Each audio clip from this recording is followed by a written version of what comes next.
काला साया।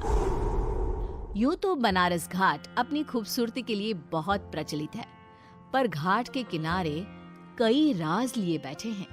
ये कहानी शुरू होती है बनारस के घाट के पास बने ममता निवास से, जहाँ प्रिया लाल जोड़े में ममता के घर उसकी बहू बनकर आती है। आओ आओ बहू, घर को अपने पैरों से पवित्र करो। ममता घर की दहलीज पार कर ही रही होती है कि अचानक एक बहुत गंदी सी बास पूरे घर में फैल जाती है।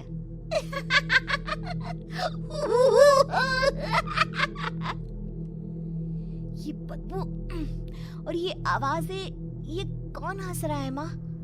अब ये पड़ोसी ना हमारे थोड़े अलग से है। कहाँ हम शाकाहारी और ये मांस मच्छी खाने वाले। छोड़, तू ध्यान मत दे और गृह प्रवेश कर। और हाँ बहू, अपनी सास की एक बात हमेशा याद रखना, इन पड़ोसियों से तो कभी बात नहीं करेगी। अच्छे लोग नहीं है ये। अपनी सास की ये बात मानेगी ना बेटा? हाँ माँ, जो आपकी मर्जी, मैं उनसे बात नहीं करूंगी। अगले दिन प्रिया अपनी पहली रसोई बनाने रसोई घर में जाती है। ये छोकी बात तो नाक में जा रही है। एक काम करती हूँ, खिड़की खोल देती हूँ। प्रिया खिड़की खोलने जाती है। इतने जाले, लगता है इस खिड़की को कभी खोला ही नहीं गया। पर ऐसा क्यों? ओह, नॉन वेज की स्मेल आती होगी ना। 2 मिनट के लिए खोल लेती हूँ, फिर बंद कर दूंगी। प्रिया खिड़की खोलती है। खिड़की खोलते ही उसकी नजर सामने वाले घर की खिड़की पर पड़ती है, जहाँ एक लड़की खड़ी होती है। हाथों में मेहंदी, लाल रंग की साड़ी, बिल्कुल सजी धजी, मानो प्रिया की तरह ही वो भी नई नवेली बहू हो। वो प्रिया को देखकर मुस्कुराती है। हे भगवान, माँ ने तो इनसे बात करने को मना किया था। प्रिया फौरन ही खिड़की बंद कर देती है और तवे पर चढ़े रोटी की ओर देखने लगती है, पर वहाँ रोटी न होकर मछली पड़ी होती है।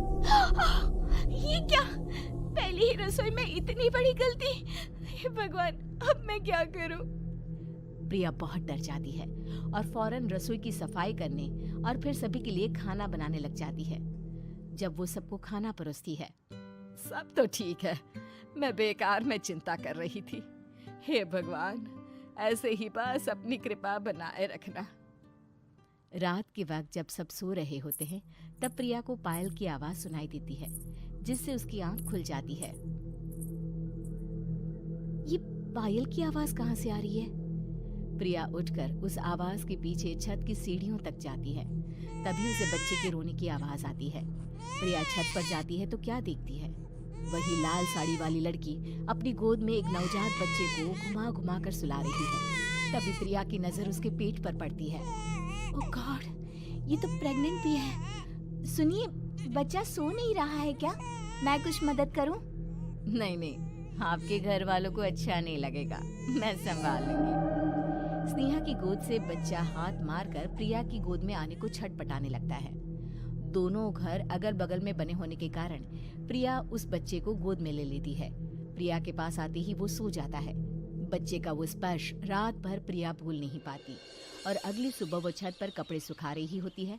तभी उसे एक औरत इशारा करके बुलाती है। स्नेहा कह रही थी बाबू तुम्हारी गोद में आते ही सो गया। मैं गौरी, स्नेहा की माँ हूँ। बहू, घर आना, बाबू को खिला भी लेना। शाम को जब घर पर कोई नहीं रहता, बच्चे से मिलने के लिए प्रिया छिपकर अपनी पड़ोसन के घर चली जाती है और कुछ देर बच्चे को खिलाकर वापस लौट आती है। इसके कुछ दिन बाद ही प्रिया को पता चलता है कि वो माँ बनने वाली है। ममता की खुशी का ठिकाना नहीं रहता।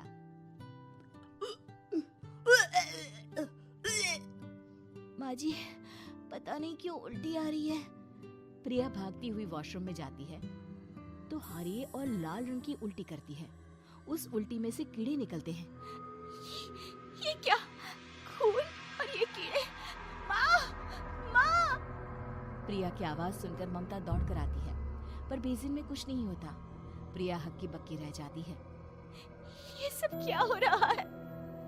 प्रिया घबरा जाती है और अपने कमरे में जाकर सो जाती है। डर के कारण वो इतनी थक जाती है कि उसकी आंख लग जाती है। तब उसे ऐसा लगता है उसके पेट पर मानो कोई बैठा हुआ हो। कौन हो? प्रिया के पेट पर एक 5 महीने की बच्ची बैठी हुई थी, जो बुरी तरह जली हुई थी। माँ, तुम ही मुझे लाई ना अपने पेट में। मैं तुम्हारी माँ नहीं हूँ। कौन हो तुम? माँ, देखो मैं जल गई बुरी तरह से। 6 महीने पेट में रहने को भी मुझे नहीं मिला। सहला दो ना माँ। बचाओ, बचाओ, माँ। ममता दौड़कर कमरे में आती है। प्रिया की बातें सुनकर वो सब समझ जाती है। तू कहीं बगल वाले घर में तो नहीं जाकर आई ना बहू? मुझे माफ कर दो, मैं गई थी माँ। उस घर में सब मरे हुए हैं बहू। कई साल पहले स्नेहा उस घर में बहू बनकर आई थी। कुछ ही दिन में वो एक बच्चे को जन्म देने वाली थी। पूरा घर बच्चे के आने की खुशी में खोया था कि एक दिन अचानक उस घर में आग लग गई। सब बुरी तरह जलकर मर गए।